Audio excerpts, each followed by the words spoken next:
Good day, class. I do apologize for not being in person today, but I am out on leadership training, so know that it is a benefit overall. Now, this is going to be a review that goes right along the side of your teal green review book. We are going to pretty much cover everything that is possible to come up on your national exam. So please stay focused. Even though we go through this today, please read through your book every night, about a half an hour to an hour, just to get ready. The test is not that far away, and at any point in time, if you have any questions, thoughts, concerns, I still will be working. I'll be in and out of training until about 5, and then at 5, I will be double checking all of my emails, text messages, voicemails. So please do not hesitate to drop me a line. Thanks, guys, and I hope you enjoy. Now, the first category is patient preparation. Now, the one thing that trumps patient identification is the requisition. You must have the requisition before you can even approach the patient, before you can even assemble your equipment, right? Everything is written on that requisition, from them needing to fast, from them needing to have taken medications at a certain point in time, to their name, to their age, everything. Now, don't forget, you need to fill out the requisition as well. So you have to put in how many hours they fasted. You have to sign and date when you drew. You have to put in the time. You have to do all of that stuff. So once again, don't forget to do that. And my suggestion is, after you invert your tubes, label your tubes, pack them up, fill out your requisition, then doctor your patient. That way you're putting a lot of pressure on that puncture site. Now, we always need to introduce ourselves and say what role we play at the organization, and then confirm our patients. Now, you know that we have to confirm our patient by 2 identifiers. So with an inpatient, they must have a wristband, and then we verbally have them identify themselves, date of birth, social security, some kind of personal health information or personal information. Then if it's outpatient, we need a physical ID, and then of course a verbal as well, and we'll do the 2 verbal confirmations. Now, here's something we really haven't talked a lot about. While we're doing our introduction and confirming our patient, we have to be evaluating the patient's level of understanding. Meaning that if I go in and I call Mr. Jones and I say, Mr. Jones, go ahead, go to the second room on your left there, and then the gentleman just keeps walking, and I say, oh, okay, sorry, right through here, go ahead, sit down. I ask them to state their name, and they have a hard time, right? Obviously something's wrong. Now, we're not physicians, so we're not going to diagnose dementia. We're not going to diagnose if they're having a diabetic reaction. But what we do know immediately is something is wrong. And we do not want to draw that patient until a physician has looked them over. So any type of losing consciousness or seeming like they're just spaced out, can't answer your normal easy questions, we do not want to draw. We want to have them checked out. Now, we want to educate the patient on the procedure, so essentially what's going to happen, what to look for, and what to do. And the kind of most common complications are any loss of consciousness, any nausea or feeling sickness, any continued pain at the draw site, or any loss of sensation or numbness on the same side that has been drawn on. If any of those things come up, we want to tell the patient to contact us or their physician immediately. And if somebody's never had their blood drawn before, sit down with them, take time to explain the entire procedure so nothing is a surprise to them. Now, we always want to evaluate the patient as an aging condition to determine the best site and method, but it doesn't matter how old they are. It doesn't matter anything that kind of goes along with that, because we always want to look at the antecubital fossa first. And if you don't remember, the antecubital fossa is the bend of the elbow. So inside the bend of the elbow, we always want to look for the median cubital, and then cephalic, basilic, and then we go to the dorsal hand veins. But that's going to be the same no matter what. If there's a 96-year-old person who gets wheeled in a wheelchair, you're still going to check their antecubital fossa first before you go anywhere else. Now, you know as well as I do for palpation, right, we're looking for depth, direction, and width, and that is also going to determine the best method for our collection. Then we do want to make sure that they've met all requirements, meaning that if they were to fast, that they've met fasting. And remember, this has to be an open-ended question. We can't lead them. We can't say anything other than, when was the last time you ate or drank something?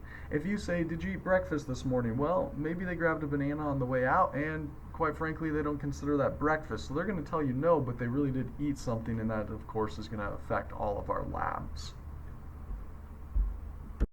Now, with complications, you're going to know or need to know what causes them and what you do to help them. So this first one, excessive bleeding, we know pretty much what causes excessive bleeding, right? The anticoagulated patient or the patient that's on blood thinners. So that goes around heparin, warfarin, Coumadin, aspirin, anything that's going to thin the blood, that patient then has a tendency to have excessive bleeding. What do we do for excessive bleeding? Pressure. We want to apply pressure. We'll do Coban, of course. We can do our pressure bandage. Then moving down to severe pain, generally should not last more than a few minutes. We know this, right? One initial pinch and that's it. It should be over. So in the case that it does last very long, we want to try ice first, and then if ice doesn't cool it down, sorry, that was a bad pun. If ice doesn't help, then we do want them to be checked out by a physician. Now, lack of sensation, honestly, the first thing I want you to think about if somebody says I just lost feeling in my hands is how long has that tourniquet been on, right? Because you cannot leave the tourniquet on for longer than 60 seconds. But lack of sensation is insinuating that we nicked a nerve. At any point in time somebody says this, we do want to stop the draw immediately. We want to get out and then, of course, apply pressure. If it lasts more than a few hours, we do want them to be checked out by a physician. Now, excessive bruising, we consider excessive bruising being greater than the size of a gauze pad, 2x2, and essentially we know how to reduce bruising, right? We put pressure. Somebody who's an anticoagulated patient has a greater chance of having excessive bruising, and by any chance, if you go through a vein, which we all know happens sometimes, and then you just pull back and boom, you get blood, you reestablish your platform and finish your draw. But we know then that they have a tendency to have more bruising because we've pierced both sides of the vein. So we definitely want to hold pressure for a little bit longer and put on our Coban. Now, infection, we haven't talked a lot about infection, but the key signs and symptoms of infection is red, swollen, pussy, right? Generally, if you're swollen, it's going to cause some type of pain, and depending on the pus is going to tell us how severe the infection is. But anytime we have an infection, of course, we never want to draw through a bruise or through an infection or through any swollen extremities, edema, but we want to allow that site. And any point in time, if somebody gets infected a day or two after the draw, we want them to come back and see us or contact their physician. And then patient feeling unwell, that's another way of just saying nauseated. So essentially, if the patient feels nauseated, then of course we want them to call us or contact their physician. It may have signs or implications of greater things going on. Now, we've gone over STAT and ASAP a few times, but just to review, STAT means to drop everything and do it right then and there. And ASAP means as soon as possible. You want to collect it within that hour. So essentially with the stat draw, remember this can trump the patient-physician relationship. This can trump everything because normally you do have to wait. If you walk into a room and they're consulting with a physician, a nurse, clergy member, whatever the case might be, we want to give them that respect. And particularly with a physician or a nurse, you have to, it's hierarchy. But if you have a stat sample ordered, then you will excuse yourself. So you have a stat, of course the doctor and the nurse is going to understand, and it trumps over that and you're capable of going ahead and drawing. Now here is our consents. Consents are very important. You're going to really want to know these inside and out. So let's start with the first one. It's express consent. This is when somebody expresses consent either through verbal or in writing. So once again though, how do you express yourself? You either express yourself through verbal or through writing. So it fits, it's very appropriately named. Now, informed consent means that the patient is provided plenty of information in their own native language, given the opportunity to ask as many questions as their heart desires, but it's very, very crucial that they take that time and they receive plenty of information in regards to the procedure. So once again, named very appropriately. Implied consent actually is two different avenues that implied consent comes into play. So the first one is when somebody comes to your center, hands you the requisition form, sits in your phlebotomy chair, sticks their arm out, and you draw and they say they never consented. Well, yeah, it's implied consent. They did everything as if they were going to have their blood drawn. Also, if you go into somebody's room, you confirm who they are, introduce yourself, and they just stick their arm out and turn their head, that's also implying that they are allowing us to draw their blood. Now, the other side of this is for emergencies. So anytime we have an unconscious patient, we are going to treat or help or provide care under implied consent because we imply they want our help. And if you think about this, right, we're not just going to walk by somebody who's unconscious and be like, oh no, I don't think they want me to help them. No, we're going to imply they want our help. So just make sure any scenario, if there's an unconscious person, we are going to treat them through implied consent. Now, consent to minors, of course, 17 and younger must have a caregiver, guardian that will sign for them unless they've been emancipated, but please don't worry about that. That's not going to come up on your national exam. Just know it's consent of minors.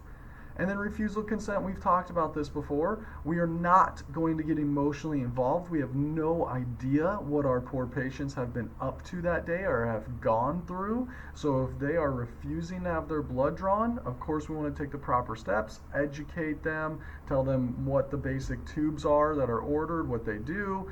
Still say no, we go grab the nurse.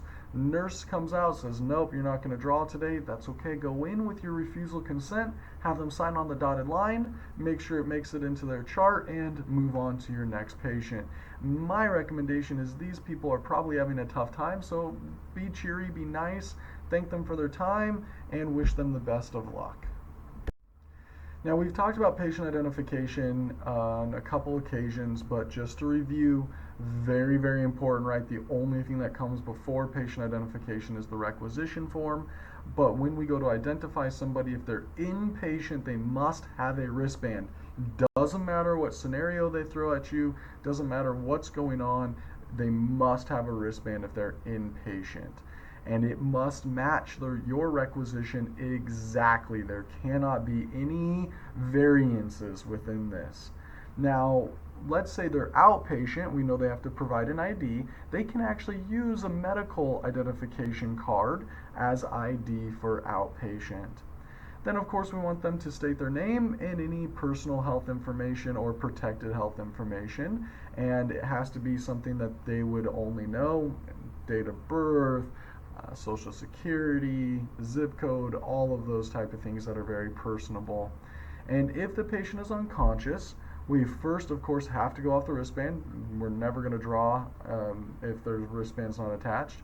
Then secondly, we need somebody that is identifiable, so meaning the spouse, the nurse, the caregiver, to verify who they are.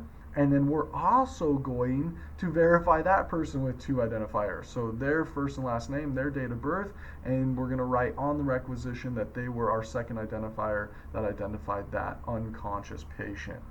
Now, there's something that's not listed here, and that's called the sleeping patient. You guys, we will never ever stick a patient who's asleep. That is ridiculously rude, and we would never ever do that. So of course we're going to gently wake them, tell them why we're there, make them confirm who they are, and then we're going to go ahead after they have consented and been identified. Now, veins again. So once again, the bend of the elbow is called the antecubital fossa, and we are looking for three main veins. What are these main veins that we're looking for? The first and foremost is the median cubital. Then secondly, we go to the cephalic, and lastly, we are at the basilic. And another side note, remember, cephalic is generally the best for obese patients. The median cubital is a little bit deeper and hidden a lot with our obese patients. So just remember, cephalic can be the better vein of choice in that. But no matter what, we're always looking at the antecubital fossa first. And then, what are the fingers that we practice capillary puncture on? And that's the greater and the ring. Remember, if we do the pinky, it will have adipose, and if we do our first finger, it's calloused and it'll have epithelia cells. And no matter what, we always wipe away the first drop because it is contaminated with interstitial fluid, hemolyzed cells, epithelia cells, and therefore we wipe away that first drop. And then we never perform a finger stick on a cold, cyanotic, which means blue, scarred, swollen, or rashy finger. Obviously, right, the risk of infection goes up. We know with cold, cyanotic fingers, they don't bleed very well anyways. Take the time to massage them, warm them up. And then scarred and swollen, of course, is going to cause more pain, and rash opens up for more infection. Okay, once again, antecubital fossa is going to be our first choice, and then we're going to run through our three main veins. And then the dorsal is the for the back of the hand, and we do use what's called the winged infusion set. It's butterfly, essentially. You will hear it called butterfly out in the field, just they call it a winged infusion set on your national exam. All the same thing, and I'm telling you right now, I've never seen a phlebotomist look to another phlebotomist and say, please hand me the winged infusion set. They will always call it a butterfly as well. Now, with this, you can do the side of the wrist, but a lot of facilities do not allow you to draw to the wrist. So make sure you stay within policies and procedures of wherever you're working. But that one that runs right along the thumb, that's a great cheater vein. Does cause a little bit more discomfort, but you can generally get blood out of that one. And remember, with your dorsal veins, anytime your veins wide together, you have a valve. And if you stick a needle through a valve, it's going to send a signal to all your other valves to shut down. So you may get the flash, you may see blood inside of that butterfly, but you're not going to get any blood out of those veins. And then lastly, we go to the ankle or foot. We do need physician's approval for this, and we never ever under any circumstances draw on the ankle or foot of a diabetic patient. It just increases the susceptibility of infection for them. Now, there are other places that we draw, and working with paramedics and EMTs, they've taught me a lot of different tricks of different places to draw from, but for your national exam, these are going to be our primary focus places to draw. Now, we've talked a lot about these throughout the class, but this is a nice refresher to never ever perform a venipuncture, and we never do it above an IV line for any reason. We always go underneath, and remember, we have them stop the IV for just a couple minutes, 2 to 5 minutes, tie our tourniquet, and use a discard tube before we go ahead, and we need to discard about 5 milliliters there. And of course, we want to choose a different vein than what the IV is running in. We never do an arm with a dialysis shunt. We just don't want to run the risk of popping it, displacing it, anything like that. And of course, we're not going to draw through the dialysis shunt unless you are a dialysis technician and you will be trained specifically how to do that. Now, we never do it on the same side as a mastectomy. And remember, if there's a double mastectomy, we want to consult the physician. And if one had been removed in 2005 and the other one 2012, we go to the one that was removed first. Edema is another word for swollen, so we're going to avoid drawing out of swollen extremities for obvious reasons. We're going to avoid drawing through scars, stretch marks, anything like that. The veins don't bleed well and it hurts really bad for the patients. If we draw through a hematoma or a bruise, it will cause hemolyzed samples. It will bust those red blood cells, releasing hemoglobin, and therefore contaminate our specimen. And then, like I mentioned before, we never ever draw on someone who is incoherent or confused. It's bad practice, and legality-wise, if they're not in the right state of mind, they can't consent to the procedure. So we know the complications. If you don't have consent, then you just committed battery. Now these are new. So sclerotic, like sclerosis, means hard. So sclerotic veins are very hard. And the best way I can explain these is if you take the pen, the actual ink, plastic ink part out of your pen, that little small cylinder, it's almost like somebody inserted that into somebody's vein. So when you palpate, it's just like there's something underneath there, like a piece of plastic inside of their vein. And a lot of the times when you're palpating sclerotic veins, it hurts, it's uncomfortable for the actual patient. So of course we want to avoid this. Tortuous means twisted. So these are really interesting. Generally, when you're trying to figure out what direction it goes, it disappears. And then all of a sudden it'll come back up and disappear, come back up, disappear. Well, we know, just envision in your mind, trying to stick a needle through a twisted vein, it's going to go right through the vein. You're not going to get any blood anyways. Thrombotic and phlebetic, I'm going to kind of twist together because what it's implying is that there's a clot there. And of course, if there's a clot, we do not want to draw. If a clot becomes dislodged, it can hit the brain, cause a stroke. It can hit the heart, cause a myocardial infarction. It can go into the lungs and plug our pulmonary vein coming back and cause a pulmonary embolism. So very, very bad. But essentially the signs and symptoms of this is inflexible, tender to the touch. It can be swollen, red. The temperature will be different. It could be either warm or cold. And as soon as we identify this, we do not want to draw. We want to get the physician to check it out because of the severity of having a blood clot. And then you guys know this, really fragile, thin, superficial veins. We do not want to stick these veins. They're not going to bleed very well. Even if we do get some blood out of them, it's not going to bleed that much at all. So, but these are all veins that we can feel, but we do not want to draw on. Antiseptics. We've worked with several antiseptics here in the class, and our number one antiseptic of choice is isopropyl alcohol. So please don't let the test mess with you with 70% alcohol, 90% alcohol. Isopropyl alcohol is our number one choice. Then we have what's called chloroxidine. Now, there's two different types of chloroxidine. There's chloroxidine squares, and then there's what's called chloroxidine glutamate swabs. Now, chloroxidine glutamate swabs do have alcohol in them, so they are not appropriate to be using for blood alcohol tests. What the best thing to use is the benzalkonium chloride. And when you get this question, it's pretty obvious because we're never ever going to use hydrogen peroxide as an antiseptic. Providone iodine stains the skin, leaves residue, and causes an increase in potassium with our specimen.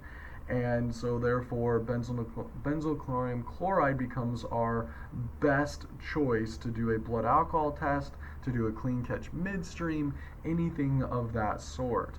And this is just like where we tie our tourniquet. We want to clean an area in 3 to 4 inches in concentric outward circles, never crossing over the original point of cleansing. Sorry, I got a little ahead of myself on that last one. We didn't talk about blood cultures. Remember, when you do a blood culture, you have to clean twice.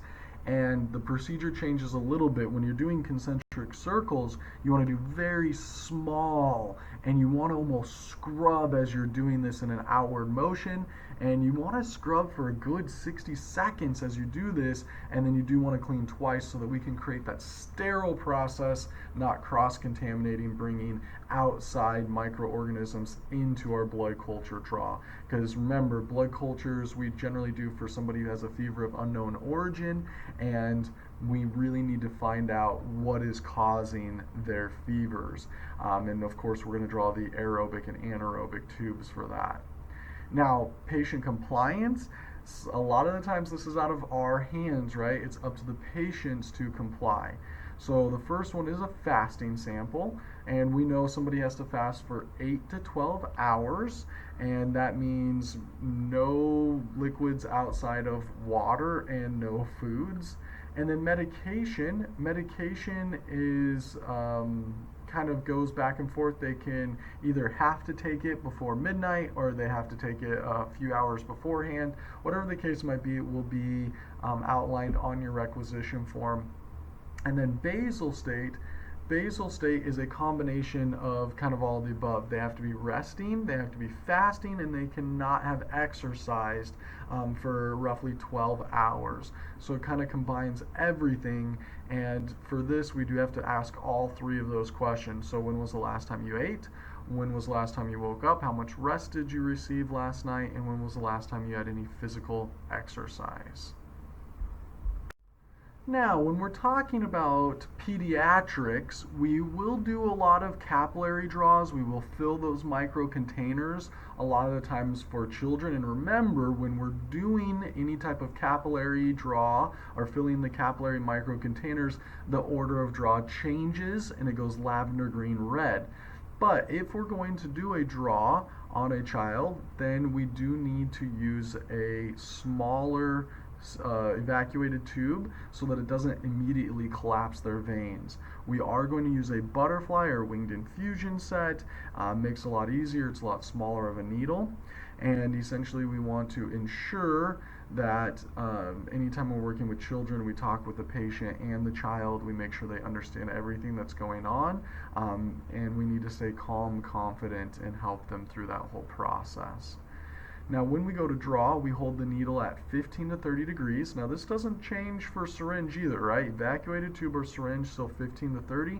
The only time that changes is when we're talking about using a butterfly or winged infusion set, and then it goes to 5 to 15. Now, point of care testing, a lot of people forget point of care testing. This is when we're bedside, we get immediate results such as a glucometer, reagent dipstick testing, pregnancy testing. They're all point of care testing. And remember, when I did the original lecture on this, I wanted you to link this to CLIA waived. Now, we'll talk more about this as we go on, but just to remind you, CLIA is all about ensuring quality of testing. CLIA waived means easy test, require little judgment on little risk to our patients. Now, we want to ensure safety throughout the collection process, and we can do this through a multitude of different ways. The easiest way is through communication, making sure that we are staying in communication with our patient, we are assessing them constantly, looking for our telltale signs of syncope, different things so that we can ensure that we are doing the best thing for them. Of course, if they start to have diaphoresis, if they start to go pale, then we can investigate further.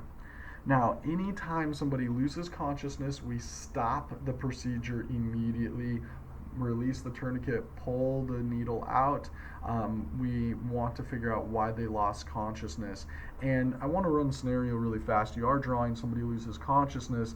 One of the first things you should start to do is assess if they're breathing or not. Because if they're not breathing, that changes the code that you have to call. Obviously, we're going to call for help the moment they go unresponsive, but we do want to assess the patient for what type of code we need to call. Now, fragile, and I want to say this differently, fragile collapsing veins, we always use a syringe. Small rolling veins, we use a butterfly or winged infusion set. Now also remember, when we have a infant newborn, we're going to do a heel stick. And this, we're going to do a heel stick for anybody that's 12 months or younger and has not started walking. If they've started walking, we do not want to do the heel stick. It may impede on them learning how to walk. And then of course we're going to evaluate our other options of capillary or using the winged infusion set. But inside of this, if you remember, we're going to draw a line from the middle toe down to the heel, and then from the ring, in between the ring toe and the pinky toe down to the heel, and that creates that V. And we do want to stick on the outside or lateral side of the plantar surface. Now, no matter what well, for a full-term infant, I should say, we never ever want to use a lancet that's greater than 2 millimeters. Very important, because if we go deeper, we'll hit their bone, causing osteomyelitis, inflammation inside their bone marrow, and we know all your vessels run through the bone marrow, and that is extremely bad. Now, we're not going to go over the entire lecture again of how to recover veins, how to help get veins, but just remember, anytime you use a warmer, all you need is 3 to 5 minutes, increases blood flow 7 times in that little area, and you generally can find your veins. Remember, you can use a blood pressure cuff. You can pump up to 80 millimeters of mercury. Sometimes retying the tourniquet better helps. And then, of course, what I really want to stress here is that we're just not going to give up.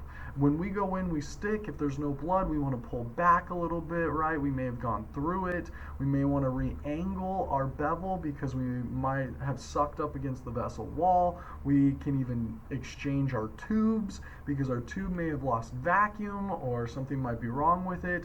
But essentially, before we just pull the needle out and stick them a second time, we want to do everything that we can to recover that venipuncture. And then once again, if they're not walking and they're younger than 12 months, we're always going to do a heel stick. And like it stated before, we still wipe away the first drop. We do that for every single capillary puncture. Capillary, finger, dermal, skin. Now, with complications, you need to be familiar with what causes them, what to do once they've occurred, and how to avoid them. So essentially, nerve damage is when we nicked a nerve. How do we avoid this? We avoid drawing out of the basilic vein. The basilic is generally covered with a lot of nerves, and generally that's where we get the most injury and damage from. Now, what's our signs and symptoms of nerve damage? Numbness, loss of sensation, and therefore we know that we've nicked a nerve or hit a nerve, and we want to stop our draw immediately. Now, hematoma means bruise, literally bleeding under the skin. How do we prevent this? With pressure. And also, like we talked about earlier, if you go through the vein, they have a higher risk. If they're on anticoagulants, they're at a higher risk of bruising. But pressure, and we want to put pressure for 2 minutes for venipuncture, 5 minutes for a arterial puncture. But pressure, pressure, pressure. Phlebitis is inflammation of the vein, and unfortunately I think a few of you have felt this. Phlebitis does happen a lot of the times. It's because we scrape the vein on the way in and it's caused it to swell. Does happen with certain disease states, but when phlebitis occurs, we do want to apply ice. Ice and pressure will help that out. Now, thrombus, just like thrombin, thrombo, is implying that there is a clot. And anytime there's a clot, we do not draw, we do not do anything. We want them checked out, we want them helped immediately because the complications are so severe. Now, they also have physical reactions such as diaphoresis. Diaphoresis is the technical name for excessive sweating, dizziness, and nausea. And I think everybody has experienced dizziness and nausea before, so you understand what that is. Petechiae. Now, petechiae are small red dots that appear around your tourniquet. Now, I want to stress this. This is nothing you have done wrong. Petechiae is due to a platelet malfunction. So even if you stop your draw and you go to the other arm, inevitably those small little red dots are going to appear around that tourniquet again. So what do we do to help somebody with petechiae? We do complete our draw, and then we apply extra pressure after the draw because we just identified they have a platelet problem or platelet malfunction. So put more pressure on, help that out. Hemoconcentration. Hemoconcentration is when we have left the tourniquet on for too long. Too long is any time outside of 60 seconds. Sometimes you may get a question that says 1 to 2 minutes. Sometimes you're going to have to choose the absolute best answer. So when we have hemoconcentration that occurs, we do see an increase in potassium within our specimen. So how do we avoid this? Obviously, right, we don't leave the tourniquet on for as long as for more than a minute. And then collection and processing errors. I do want to remind everybody that administration is 40% of errors for phlebotomists. So taking your time, labeling the tubes right in front of the patient before you leave the room, making sure that you double check your requisition, making sure you spell everything correctly is absolutely key. That attention to detail is going to make or break your success. Now let's go through some signs and symptoms of some of the most common things that take place. Now syncope, hopefully everybody remembers, means fainting. So essentially what happens is they become pale, or like this says, lack of blood supply to the brain. They start having diaphoresis, that excessive sweating. They get these staring eyes where they just are basically like deer in headlights. And then you can pretty much count that they're going to go out at that point. When somebody does pass out, we do want to put their head in between their legs. We want to put a cold compress on the back of their neck. Now seizures, remember, we stop the draw immediately. Oh, and I apologize, for syncope we're going to stop the draw immediately as well, but for seizures we stop the draw immediately. We want help. We do nothing for seizures. If anything, we move the furniture away from them so that they do not seize into it and cause extra damage to themselves. Even if they have bleeding, we will treat bleeding after the seizure has stopped. Now shock. Shock is very similar to syncope, except for they turn cold and clammy, and therefore our response to this is to put a blanket over them and to raise their legs. So they're going to have a lot of the same signs and symptoms, but they're not going to lose consciousness, hopefully, and we can keep them in line. Now nausea, everybody knows nausea, and diaphoresis, excessive sweating. Now hopefully everybody knows the order of draw by heart at this point. Yellow, blue, red, green, lavender, gray. And hopefully now when you see sodium citrate, you think blue. When you hear fluoride oxalate, you think gray. When you hear EDTA, you think lavender. Hopefully these are all starting to just be synonymous with each other. And remember, in a serum tube, we really don't have an additive unless it's a clot activator, and the clot activator is called thrombin. Also remember, with our blood cultures, we are creating a sterile procedure, so we do not cross-contaminate, and we're drawing the aerobic and anaerobic tubes. And if it is a light yellow container, then it does contain SPS, which stops phagocytosis and slows white blood cells from getting to it. Now when you write your order of draw, yellow, blue, red, green, lavender, gray, remember you can draw a line right at lavender and do an arrow up to red, and that will tell you the capillary order of draw. It starts lavender, green, and red. And why does this change? Because we have an increase in coagulation. We get rapid coagulation when we puncture a capillary. So very, very important.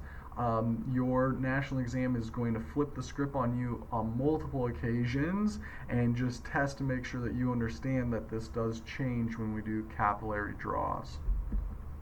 Now we've talked a lot about this in class, and you have that wonderful grid that we build every time, or graph that we build every time. But just to hit the very big ones here, sodium citrate is all about coagulation. So anytime we're doing any test around clotting, it's going to be linked with sodium citrate.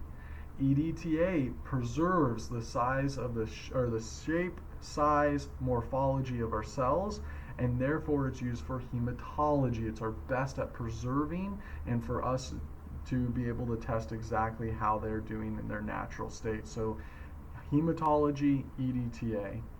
Heparin is our best for chemistry tests. Heparin, if you remember, is natural inside of our body. Therefore, if we want to see what's happening inside of our body right now, heparin is our number one test. And so, for example, if we're doing peak and trough, we want to know how well medications are going inside of somebody's body. Heparin is our go-to choice. And then last but not least, potassium oxalate. We know this preserves glucose, therefore we can get the most accurate sugar test to help in aiding the diagnosis of diabetes mellitus. Here is your inversion rate. The best thing, if you guys remember me trying to give you some tips with this, is 4 out of 6 or 8 to 10 times. Yellow, green, lavender, gray, 8 to 10 times. Serum is 5 times, and I remember this because the S looks like a 5, and light blue is 3 to 4 times. So however you want to remember this, serum 5, and then blue is 3 to 4, everything else is 8 to 10. Now, there are several ways that we verify the quality of equipment. Remember, we do quality checks daily. It's very, very important as a phlebotomist that we do all of our checkoffs daily and to ensure that all of our equipment is working appropriately and that we are going to give the most accurate results to our providers. So we verify the quality a couple different ways. Essentially, we never use anything that has an expiration date that's outdated. If a label or a seal has been broken, we can't guarantee the sterility, therefore we do not want to use it. Intact bevel, some bevels are created with what's called bores on them, so no matter what you do, it's going to cause some form of pain to that patient. And then safety devices. If the safety device is hanging off or not put on correctly, do not draw with it. Just toss it. It's not worth risking your safety or your patient's safety. Now, there's a couple other things that I want to talk about here with quality. One is using external liquid controls. Anytime you use external liquid controls is for when we open a new box or we get a new lot number. We do need to check and verify that the equipment is working properly. And then we also want to verify that the cuvette strips of the glucometer match the glucometer every single time before we draw or before we test any patient. Blood smears. Now, why do we create blood smears? For white blood cell differentials.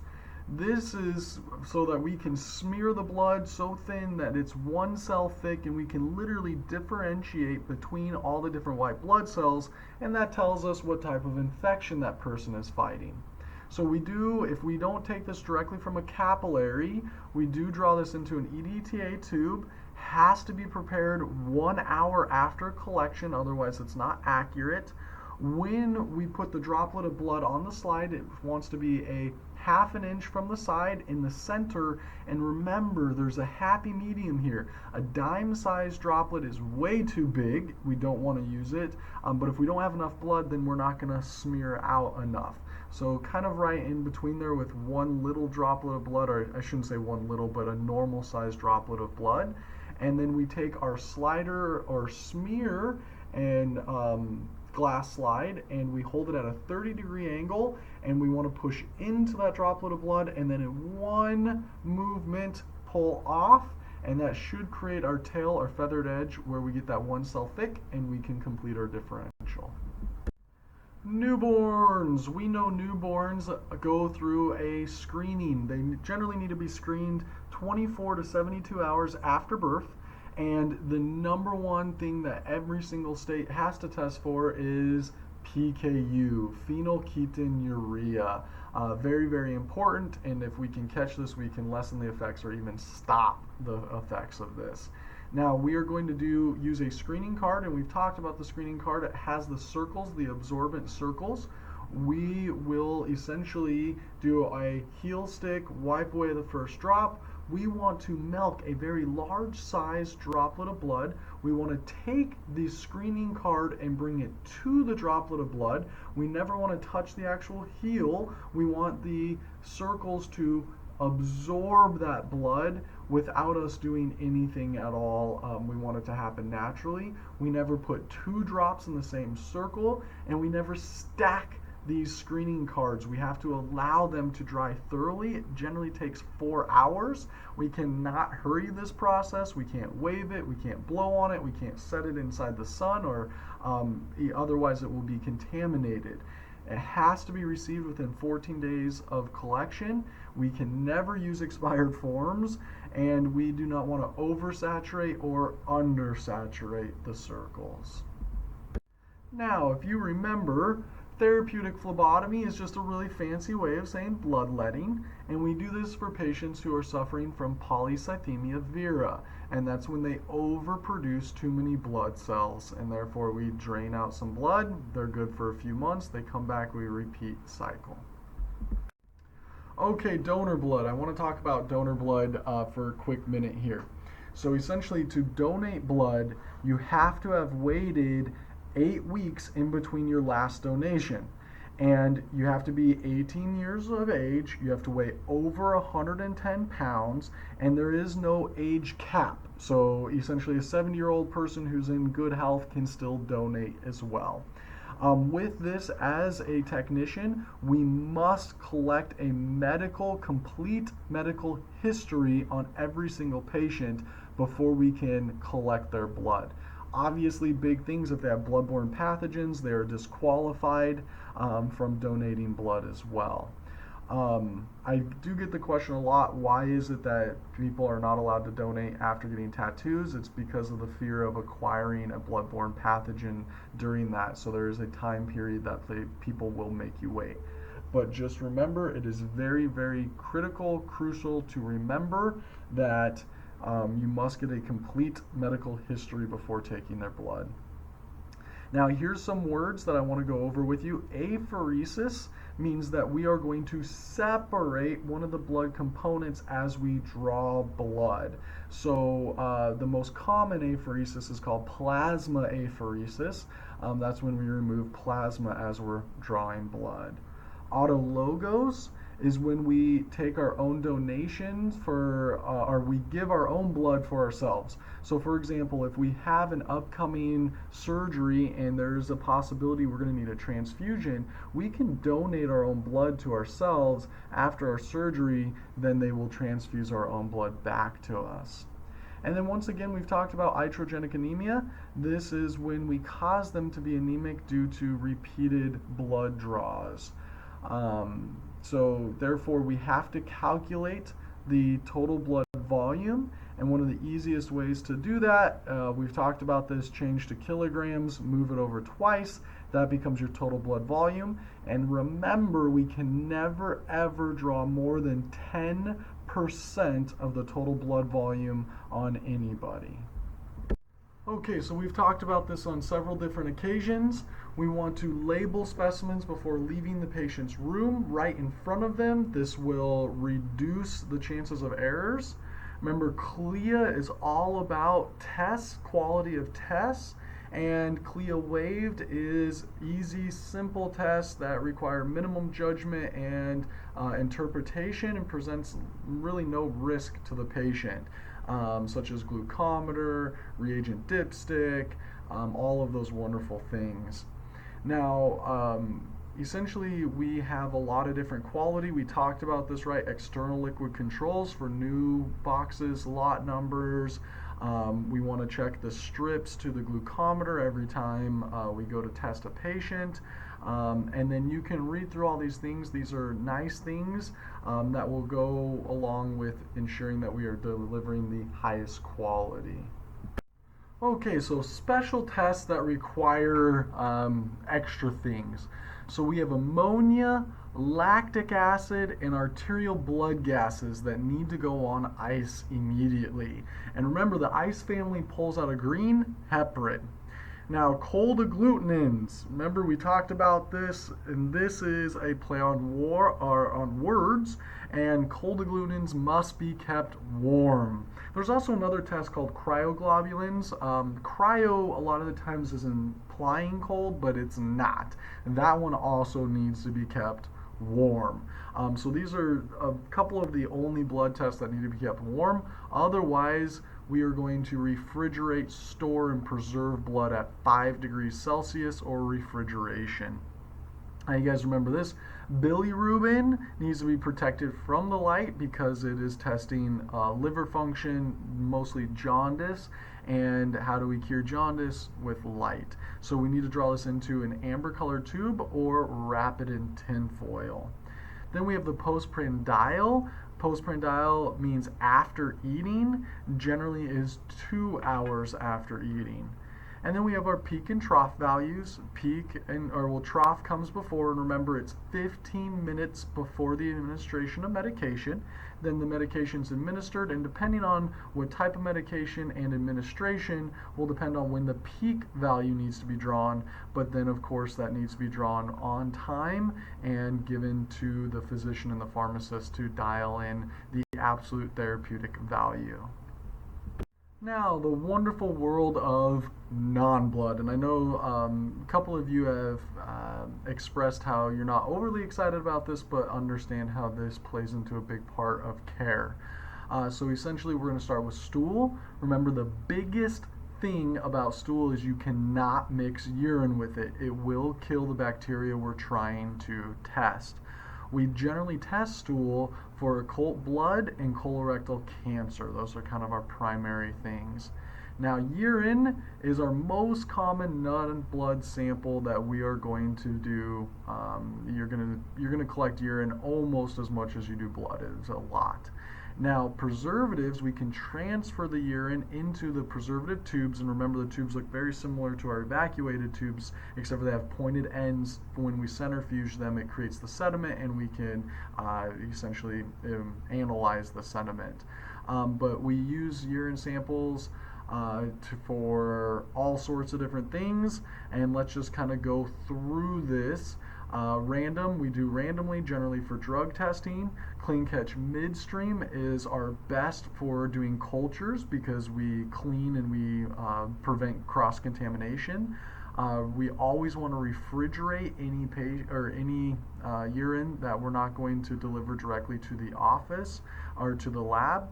And 24-hour specimen, remember we do not take the very first void, but we start with the second void of the day. Every single time they void, we're going to add that to the container. That container needs to be kept on ice, and then we do that for 24 hours and then go ahead and pull that. We're also looking for bacteria.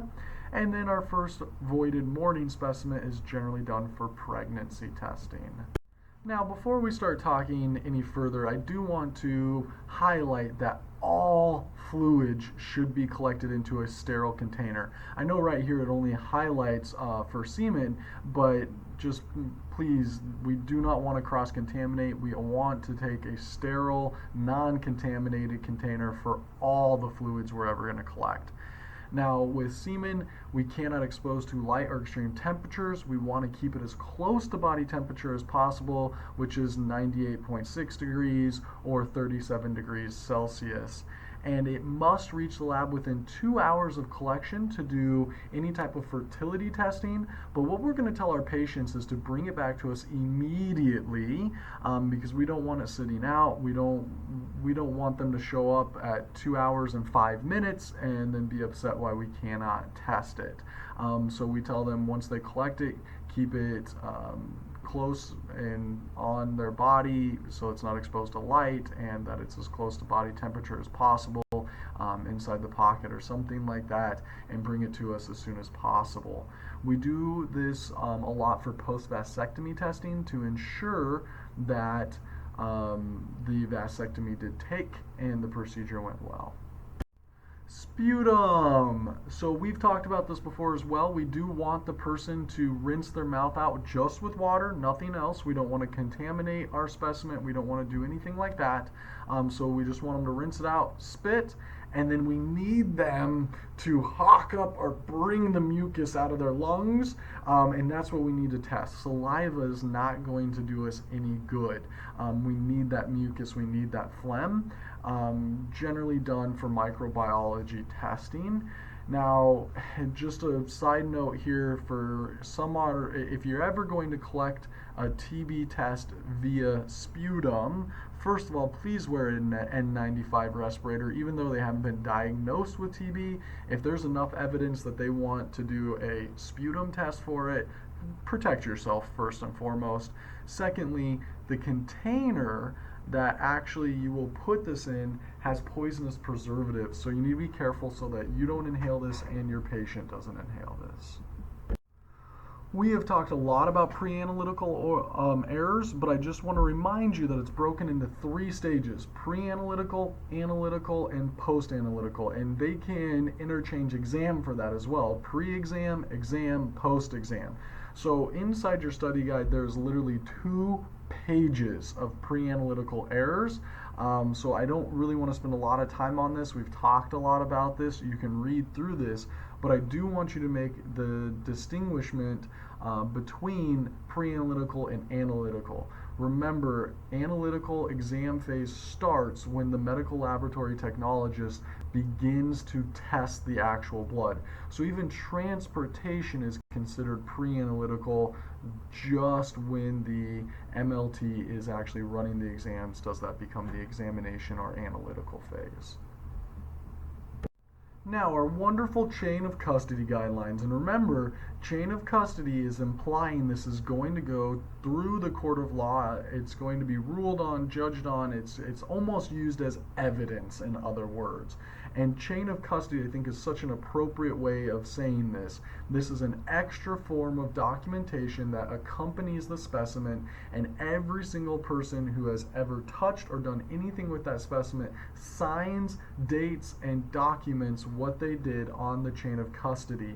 Therefore, when it gets in front of the judge, or when it's pulled for testing, or excuse me, when it's pulled for evidence, that the judge can literally see every single second that the specimen has been alive, who's done what with it, and how it came to be, and therefore there's no possible forms of contamination or foul play. Now, I also want to remind you of the 4 tests that we are going to center this around: blood alcohol testing, drug testing, forensic poisoning, and paternity DNA testing will all require that extra documentation, the chain of custody, to go along with it. A reference laboratory is like Quest, LabCorp, somewhere where we actually send the samples to be tested. So of course we're going to send these in biohazard bags, because biohazard bags let the entire world know that there are potentially infectious material, things, fluids inside of them, and it just warns everybody.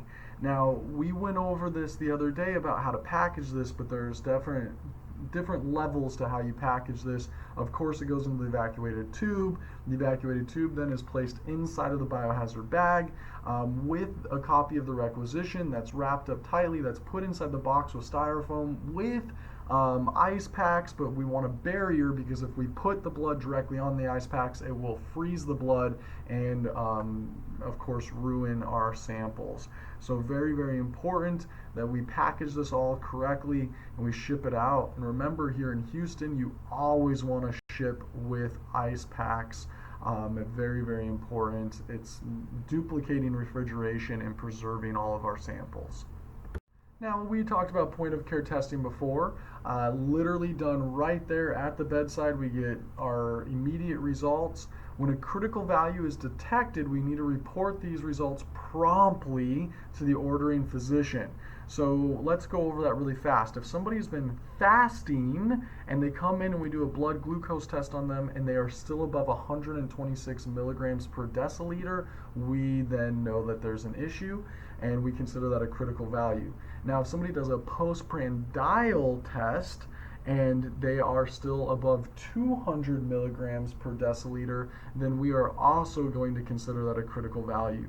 Now, in the case you call the physician's office and the physician's not available, you will leave the message with somebody that you can hold accountable. So you're going to take down their name, their date, what you told them, when you told them that, so that you can hold them accountable to get that information to the physician as soon as possible. And also, while we're talking about this, I just want to remind everybody, we never ever release results or talk about results. We always send the patient back to the ordering provider. Sorry, jumped a little bit ahead there, but essentially, right, if it's a critical value, we need to call and make sure that that is reported immediately or as soon as we possibly can. You can email or fax results through secure channels. Nowadays we use electronic medical records, EMR systems, where once it's input in the lab, the physician already has access to it, so it's pretty nice. Meaningful use incentive programs are still around, but essentially Obamacare changed everything in 2015. They did, I don't want to use the term force, but they did tell everybody that they had to start using EMR systems. So that's become more universal at this point. Now, our wonderful regulating bodies that ensure that we stay safe and our patients stay safe. So the first one is OSHA, and OSHA is more for us, the workers, right? They want to ensure that we have everything that we need to keep ourselves safe and that we are not being exposed to more risk and hazards than needed. And we do refer to OSHA as wanting to reduce incident exposures. Now, the CDC is the Center for Disease Control. They are really responsible for public education, for ensuring that the spread of disease, people are educated enough not to spread disease and to be aware of disease when it is around. The MSDS has everything to do with chemicals. If we have a chemical spill, if somebody gets chemicals on them, we are going to consult the MSDS. The NIOSH really is focused on sharps. So sharps must be leak and puncture proof. They can't be overfilled. They need to be stored in appropriate height regimens. And NIOSH is the one who's going to ensure that that happens. Like I said before, sharps containers, puncture proof, easily identifiably full so that we don't run the risk of going to drop a needle and getting accidentally poked. Display a biohazard symbol, has to be very stable, and essentially, let's talk really fast. What happens if you do get an accidental stick? You need to flush it for 15 minutes, bandage it, record the patient's information if you can, fill out an incident report to your supervisor. Now, JCO, or Joint Commission, they're our big accrediting body. They're the ones who accredit everybody to basically practice.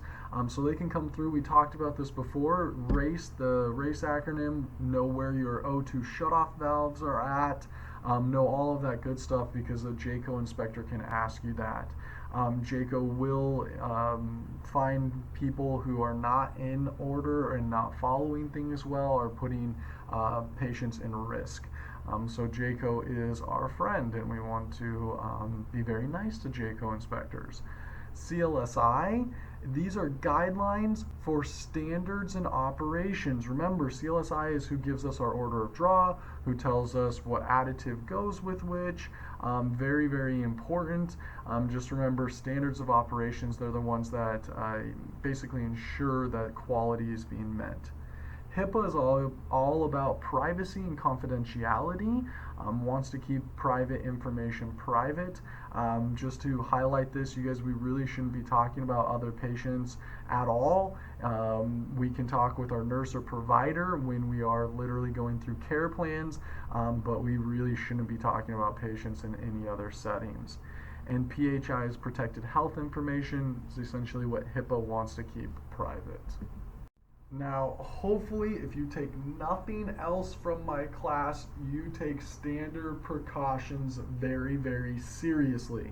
Standard precautions states that if we're going to come into contact with any bodily fluid, we must treat that bodily fluid as if it was potentially infectious. We know all of the crazy statistics, and we know how this goes. Now, with that said, the other side of this is, since we are treating everybody as if they are infected or if their bodily fluids are infected, then we do not treat certain patients any differently. So if somebody states that they are HIV positive or hepatitis positive, you cannot take any extra precautions other than raising your awareness, but you don't want to put on a hazmat suit. You don't want to treat this person any differently. You should be treating every single patient as if they were infected anyways.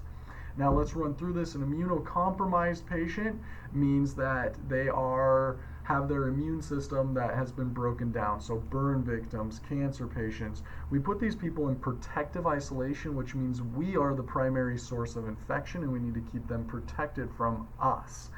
When somebody is on contact precautions, we need to wear gloves and a gown. When somebody is on airborne or droplet precautions or has something like strep throat or the flu, then we need to wear a face mask. If somebody's on splash or spray precautions, then we need to wear a face shield or goggles on top of our gloves. And then if somebody's in TB isolation, we need to wear an N95 respirator. And remember, nosocomial diseases are diseases that are acquired inside the hospital, generally MRSA, VRE, C. diff. Now, C. diff, remember, is Clostridium difficile. We just break it down to C. diff.